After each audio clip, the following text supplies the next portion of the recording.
She left for me, thank you, Debbie. She left for me on my front door a flower as a special gift for a special boy.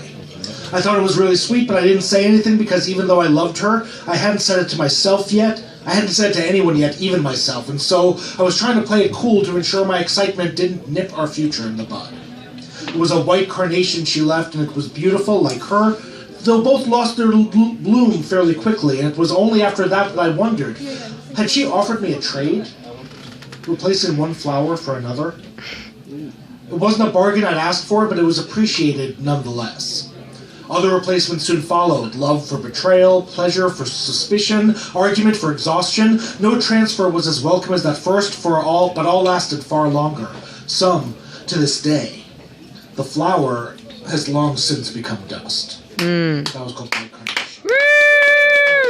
Thanks. Okay, next one. Conversations to be had. You have something to tell me, I think. Something that you want to get off your chest. I suspect you want to present to me a change of conditions, a difference of opinion, an explanation of service changes. You've been beating around the bush, talking behind my back, speaking out both sides of your mouth. There's an explanation you have to give, a fight you want to have, an ultimatum you need to provide. I can tell what's coming. I'm reading your signals. I've got a clue about the mystery that you are ready to decipher. It's time. You're ready. I'm ready. There's a fight we're scheduled to complete, and I'm kind of ready to get started. I think you have something to tell me, don't you? That's a problem. I'd like to mention that I've got a show coming up this Friday. It's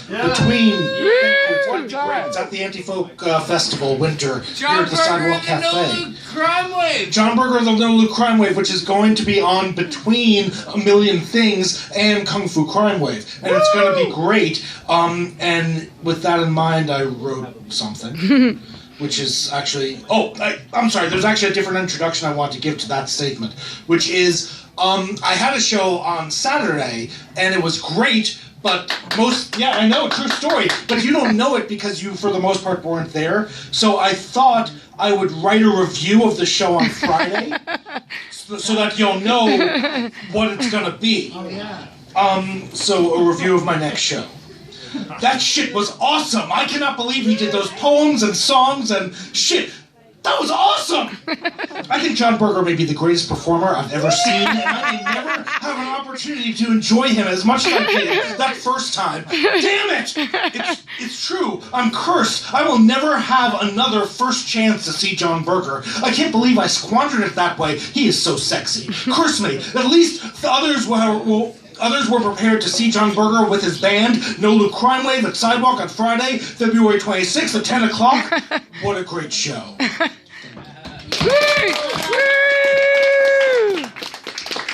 But also, in relation to what happens on Performance Day, I have a piece called Prepping the Performance, so you can understand what it's like for me on a day of a performance.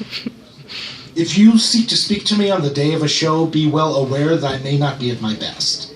I will be getting into the zone, silently prepping, plotting, planning out just what will happen and when and where. I may be absent. I may seem distracted. I may listen less well than I usually do, or more in my own head, which may be some kind of accomplishment considering how much in my head I am on the norm, but please allow me these idiosyncrasies. Understand it is only the workings of a genius that you sought to engage in the first place. This is my process. This is my way. On the day of the show, I may be a bit rude, but it is all in the service of the art, the performance. You understand, don't you? Excellent. So let me tell you about my new 7-year residency. Nah. That's a poem I wrote. This also. Thanks. I stop because more me. This is called All Apologies. Number -8.3. Hey, change of plans. I know we agreed to get together this morning for coffee in Huntington at the Cronut Palace an hour ago. Shoot, I didn't realize the time, but I overslept and I'd like to reschedule. Oh, they won't seat you until I arrive, and you've been there for 93 minutes. Sorry, but really, you can't pin this on me. When we made plans last night, I was a different John. I was optimistic, I was happy, I was drunk. Yesterday, John was ready for anything the day offered, but he had not actually seen the day. He wasn't prepared. He was blind. You can blame stupid yesterday, John, for the state of today, but not me. I wasn't there. I'm today, John. Pleased to meet you. So let's reschedule. How does 8 a.m. sound for tomorrow? Oh, of course I'll be there, I promise. That's a poem I wrote.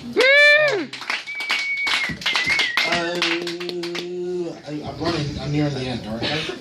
Yes. Hey, what are you saying? Okay, I'm going to do one more. We traipsed the school halls in those golden yesteryears, and though boys don't talk much on sleepovers, we would share our fears. I was an only child, but he was like a brother.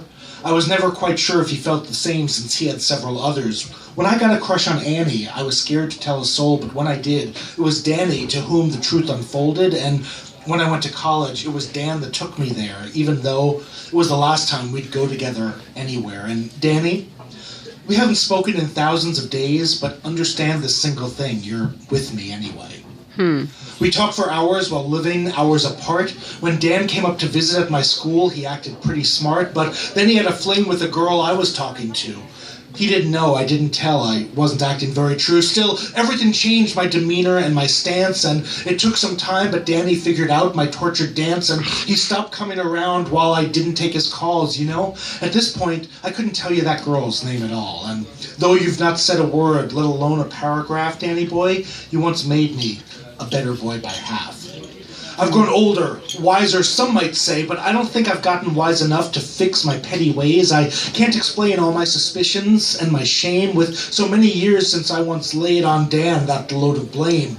I hope he would forgive me if I ever dared to ask, for he was the loyal sort who'd bravely take up any task, but Danny's estranged from me, and somewhere in this town is a boy whom I platonic loved that really never let me down. And Danny, we haven't spoken in thousands of days, but someday I would take the chance and ask forgiveness anyway. Aww.